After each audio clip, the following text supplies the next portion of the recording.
مطلب اتنا زیادہ یک طرفہ معاہدہ تھا. یہ معاہدہ کیوں کیا, کون لوگ انوالو تھے, یہ ایک بڑا سوال نشان بنا ہوا ہے. خیر, تو اس معاہدے کی بنیاد پہ, کیونکہ ٹارگیٹڈ لوگوں کی حد تک معاہدہ کبھی ختم نہیں ہو سکتا تھا, اس معاہدہ یہ تھا, تو اس بنا پر 2003 میں جب پاکستانی گورنمنٹ نے براڈ شیٹ سے معاہدہ ختم تو براڈ شیٹ کورٹ میں چلا گیا. اچھا, کیس چلتا رہا.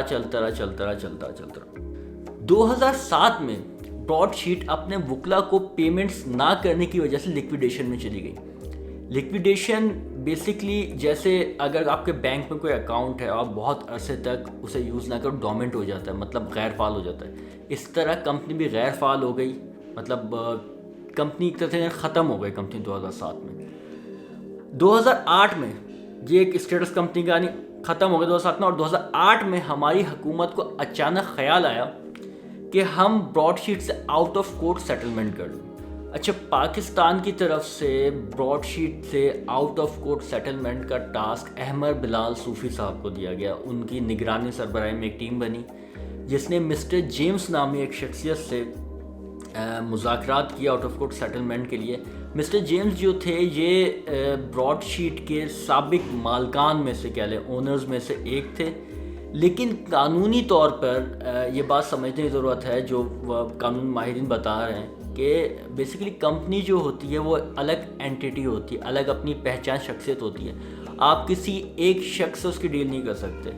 اچھا, اس قانونی پہلو کو نظر انداز کرتے ہوئے احمد بلال صوفی صاحب نے مسٹر جیمز نامی, جو کہ ون آف اونرز تھے, جو پارٹنرز تھے براڈ شیٹ کے, اس میں سے ایک مالک تھے, اور 2007 میں لیکویڈیشن کی بات سے جب کمپنی لیکویڈیشن میں چلی گئی تھی, مطلب غیر فعال تھی, تو وہ مالک بھی ختم ہی ہو گیا تھا. سابقہ مالک کہہ لیں مسٹر جیمز تھے, ان کے ساتھ $1.5 ملین کا معاہدہ کیا اور انہیں پے کر دیا. مطلب براڈ شیٹ نے 2003 تک جو ہمیں ریکوری کرائی تھی, ہم نے پورے وہ پیسے آؤٹ آف کورٹ سیٹلمنٹ کے طور پہ مسٹر جیمز کے حوالے کر دیے.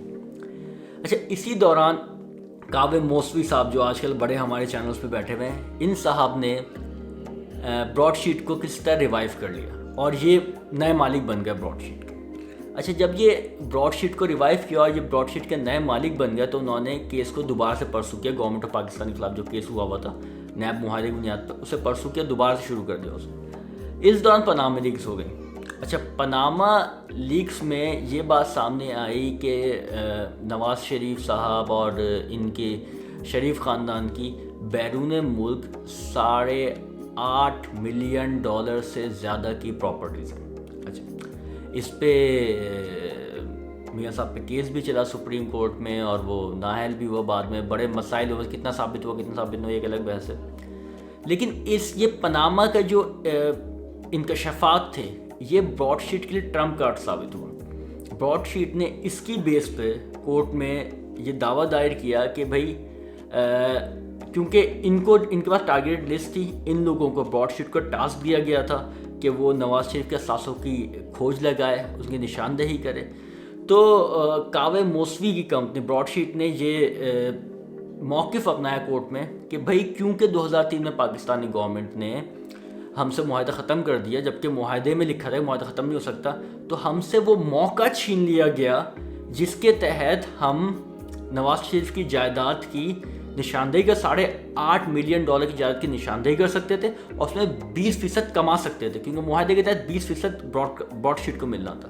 اس بنیاد پر عدالت نے پاکستانی گورنمنٹ کو براڈ شیٹ کو $29 ملین ادائیگی کا حکم سنا دیا. یہ پورا براڈ شیٹ کا کیس ہے جو بعد میں سامنے آیا, ہم ہوش میں آئے تو ساری چیزیں سامنے آئی. گورنمنٹ اب جسٹس عظمت سعید کی سربراہی میں کمیشن بنا رہی ہے جو براڈ شیٹ معاملے کی تحقیقات کرے گا. یہ commission Pakistan commission inquiry act 2017 کے تحت کام کرے گا. یہ ایکٹ اس کمیشن کو یہ اختیار دیتا ہے کہ کسی بھی معاملے کی تحقیقات کر سکتا ہے, کوئی بھی پرانا کیس کھول سکتا ہے, اور صوبائی اور وفاقی حکومت سمیت تمام ادارے اس کمیشن کے ساتھ تعاون کے پابند ہوں گے.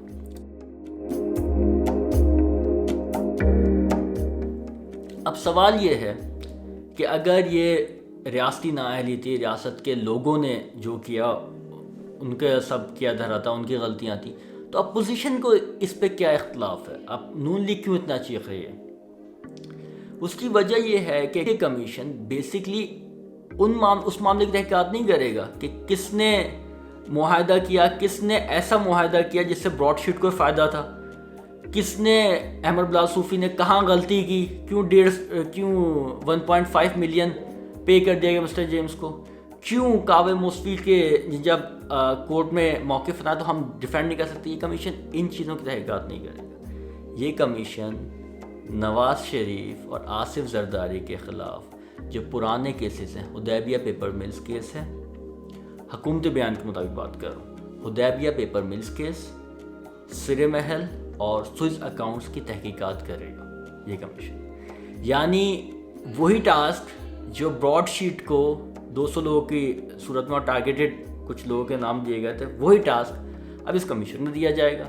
اور یہ کمیشن بیسکلی براڈ شیٹ کی آڑ میں نواز شریف آصف زرداری کے خلاف دبے ہوئے پرانے کیسز کھولے گا.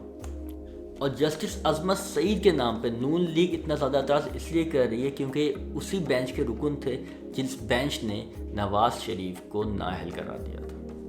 سو دوستوں, یہ ہے سارا براڈ شیٹ کا معاملہ. اگر اب بھی کوئی سوال آپ کا باقی ہو ذہن میں تو آپ کمنٹ سیکشن میں مجھ سے سوال کر سکتے ہیں, میں آپ کو ضرور جواب دوں گا. جتنا مجھے نالج ہے اتنی میں آپ سے شیئر کروں گا. اگر دوستوں آپ کو ویڈیو پسند آئی تو شیئر کریں, اور اگر کوئی اور آپ کا دوست براڈ شیٹ سے متعلق جاننا چاہتا ہے, آپ سے پوچھتا ہے, تو آپ یہ ویڈیو اس کے ساتھ شیئر کر سکتے ہیں. اگر میری ویڈیو پسند آئی ہو تو میرے چینل کو لائک کریں, سبسکرائب کریں. ابھی کے لیے اتنا ہی. اللہ حافظ.